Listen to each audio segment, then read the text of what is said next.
यति के अंत्येष्टि कर्म की दशाह पर्यंत विधि का वर्णन। वामदेव जी बोले, जो मुक्त यति हैं उनके शरीर का दाह कर्म नहीं होता, मरने पर उनके शरीर को गाड़ दिया जाता है, यह मैंने सुना है। मेरे गुरु कार्तिकेय, आप प्रसन्नता पूर्वक यतियों के उस अंत्येष्टि कर्म का मुझसे वर्णन कीजिए, क्योंकि तीनों लोकों में आपके सिवा दूसरा कोई इस विषय का वर्णन करने वाला नहीं है। भगवान शंकर नंदन, जो पूर्ण परब्रह्म में अहम भाव का आश्रय ले देह पंजर से मुक्त हो गए हैं तथा जो उपासना के मार्ग से शरीर बंधन से मुक्त हो परमात्मा को प्राप्त हुए हैं, उनकी गति में क्या अंतर है, यह बताइए। प्रभु, मैं आपका शिष्य हूँ, इसीलिए अच्छी तरह विचार करके प्रसन्नता पूर्वक मुझसे इस विषय का वर्णन कीजिए। स्कंद ने कहा, जो कोई यति समाधिस्थ हो शिव के चिंतन पूर्वक अपने शरीर का परित्याग करता है, वह यदि महान धीर हो तो परिपूर्ण शिवरूप हो जाता है। किंतु यदि कोई अधीर चित्त होने के कारण समाधि लाभ नहीं कर पाता, तो उसके लिए उपाय बताता हूँ, सावधान होकर सुनो। वेदांत शास्त्र के वाक्यों से जो ज्ञाता, ज्ञान और ज्ञेय इन तीन पदार्थों का परिज्ञान होता है, उसे गुरु के मुख से सुनकर यति यम नियमादि रूप योग का अभ्यास करे। उसे करते हुए वह भली भांति शिव के ध्यान में तत्पर रहे।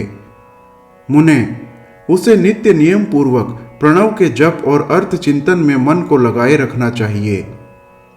मुने, यदि देह की दुर्बलता के कारण धीरता धारण करने में असमर्थ यति निष्काम भाव से शिव का स्मरण करके अपने जीर्ण शरीर को त्याग दे, तो भगवान सदाशिव के अनुग्रह से नंदी के भेजे हुए विख्यात 5 आतिवाहिक देवता आते हैं।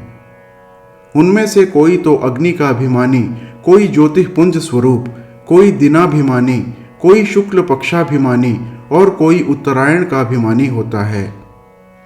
ये पांचों सब प्राणियों पर अनुग्रह करने में तत्पर रहते हैं। इसी तरह धूमाभिमानी, तमकाभिमानी, रात्रि का अभिमानी, कृष्ण पक्ष का अभिमानी, दक्षिणायन का अभिमानी, ये सब मिलकर 5 होते हैं। ये पांचों विख्यात देवता दक्षिण मार्ग में प्रसिद्ध हैं। महामुने वामदेव, अब तुम उन सब देवताओं की वृत्ति का वर्णन सुनो। कर्म के अनुष्ठान में लगे हुए जीवों को साथ ले वे पांचों देवता उनके पुण्यवश स्वर्गलोक को जाते हैं और वहां यथोक्त भोगों का उपभोग करके वे जीव पुण्य क्षीण होने पर पुनः मनुष्यलोक में आते तथा पूर्ववत जन्म ग्रहण करते हैं। इनके सिवा जो उत्तर मार्ग के 5 देवता हैं, वे भूतल से लेकर ऊर्ध्वलोक तक के मार्ग को 5 भागों में विभक्त करके यति को साथ ले क्रमशः अग्नि आदि के मार्ग में होते हुए उसे सदाशिव के धाम में पहुंचाते हैं। वहां देवाधिदेव महादेव के चरणों में प्रणाम करके लोकानुग्रह के कर्म में ही लगाए गए वे अनुग्रहकार देवता उन सदाशिव के पीछे खड़े हो जाते हैं। यति को आया देख देवाधिदेव सदाशिव यदि वह विरक्त हो तो उसे महामंत्र के तात्पर्य का उपदेश दे गणपति के पद पर अभिषिक्त करके अपने ही समान शरीर देते हैं। इस प्रकार सर्वेश्वर सर्वनियंता भगवान शंकर उस पर अनुग्रह करते हैं, उसे अनुग्रहित करके निश्चल समाधि देते हैं। अपने प्रति दास्य भाव की फल स्वरूपा तथा सूर्य आदि के कार्य करने की शक्ति रूपा ऐसी सिद्धियां प्रदान करते हैं जो कहीं अवरुद्ध नहीं होती। साथ ही वे जगत गुरु शंकर उस यति को वह परम मुक्ति देते हैं जो ब्रह्मा जी की आयु समाप्त होने पर भी पुनरावृत्ति के चक्कर से दूर रहती है। अतः यही समष्टिमान संपूर्ण ऐश्वर्य से युक्त पद है और यही मोक्ष का राजमार्ग है, ऐसा वेदांत शास्त्र का निश्चय है। जिस समय यति मरणासन्न हो, शरीर से शिथिल हो जाए, उस समय उस श्रेष्ठ संप्रदाय वाले दूसरे यति अनुकूलता की भावना ले उसके चारों ओर खड़े हो जाएं। वे सब वहां क्रमशः प्रणव आदि वाक्यों का उपदेश दें, उनके तात्पर्य का सावधानी और प्रसन्नता के साथ सुस्पष्ट वर्णन करें तथा जब तक उसके प्राणों का लय न हो जाए तब तक निर्गुण परम ज्योति स्वरूप सदाशिव का उसे निरंतर स्मरण कराते रहें। सब यतियों का वहां समान रूप से संस्कार क्रम बताया जाता है। सन्यासी सब कर्मों को त्याग करके भगवान शिव का आश्रय ग्रहण कर लेते हैं, इसीलिए उनके शरीर का दाह संस्कार नहीं होता और उसके न होने से उनकी दुर्गति नहीं होती। सन्यासी के शरीर को दूषित करने वाले राजा का राज्य नष्ट हो जाता है।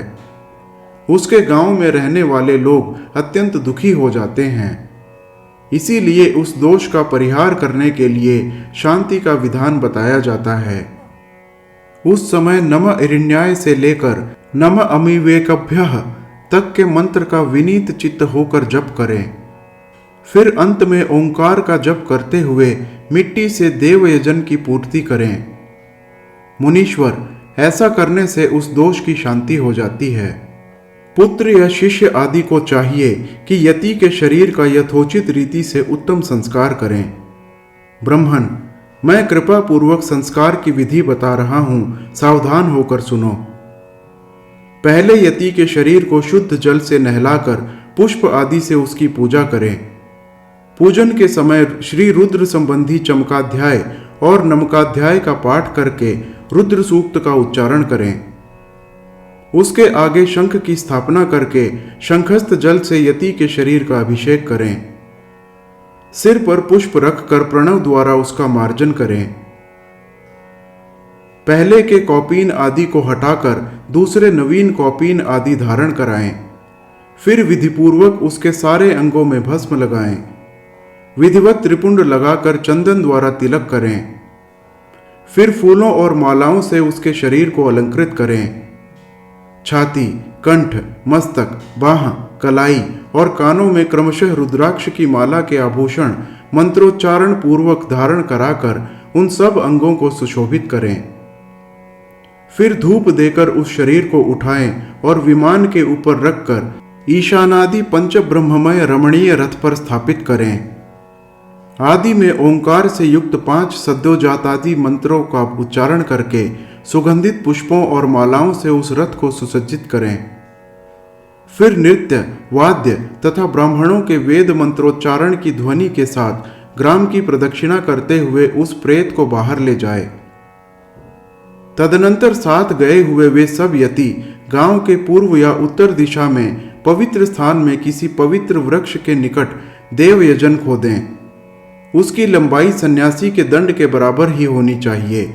फिर प्रणव तथा व्याहृति मंत्रों से उस स्थान का प्रोक्षण करके वहां क्रमशः शमी के पत्र और फूल बिछाएं। उनके ऊपर उत्तराग्र कुश बिछाकर उस पर योगपीठ रखें। उसके ऊपर पहले कुश बिछाएं। कुशों के ऊपर मृग चर्म तथा उसके भी ऊपर वस्त्र बिछाकर प्रणव सहित सद्योजातादि पंच ब्रह्म मंत्रों का पाठ करते हुए पंचगव्यों द्वारा उस शव का प्रोक्षण करें। तत्पश्चात रुद्र सूक्त एवं प्रणव का उच्चारण करते हुए शंख के जल से उसका अभिषेक करके उसके मस्तक पर फूल डालें। शिष्य आदि संस्कार करता पुरुष वहां गए हुए मृत यति के अनुकूल भाव रखते हुए शिव का चिंतन करता रहे।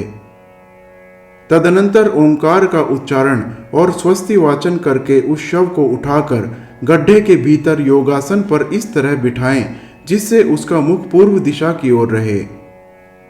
फिर चंदन पुष्प से अलंकृत करके उसे धूप और गुग्गुल की सुगंध दें। इसके बाद विष्णु हव्यमिदं रक्षस्व ऐसा कहकर उसके दाहिने हाथ में दंड दे और प्रजापते न त्वदेतान्ययो इस मंत्र को पढ़कर बाएं हाथ में जल सहित कमंडलू अर्पित करे। फिर ब्रह्म यज्ञानम प्रथमम इस मंत्र से उसके मस्तक का स्पर्श करके दोनों भावों के स्पर्श पूर्वक रुद्र सूक्त का जप करें। तत्पश्चात मां नो महांतमुतम इत्यादि 4 मंत्रों को पढ़कर नारियल के द्वारा यति के शव के मस्तक का भेदन करें। इसके बाद उस गड्ढे को पाट दे। फिर उस स्थान का स्पर्श करके अनन्य चित्त से पंच ब्रह्म मंत्रों का जप करे। तदनंतर यो देवानाम प्रथमम पुरस्तात् से लेकर तस्य प्रकृति लीनस्य यह परः स महेश्वरः तक महानारायणोपनिषद के मंत्रों का जप करके संसार रूपी रोग के भेषज, सर्वज्ञ, स्वतंत्र तथा सब पर अनुग्रह करने वाले उमा सहित महादेव जी का चिंतन एवं पूजन करें। 1 हाथ ऊंचे और 2 हाथ लंबे चौड़े एक पीठ का मिट्टी के द्वारा निर्माण करें। फिर उसे गोबर से लीपें। वह पीठ चौकोर होना चाहिए। उसके मध्य भाग में उमा महेश्वर को स्थापित करके गंध, अक्षत, सुगंधित पुष्प, बिल्व पत्र और तुलसी दलों से उनकी पूजा करें। तत्पश्चात प्रणव से धूप और दीप निवेदन करें। फिर दूध और हविष्य का नैवेद्य लगाकर 5 बार परिक्रमा करके नमस्कार करें।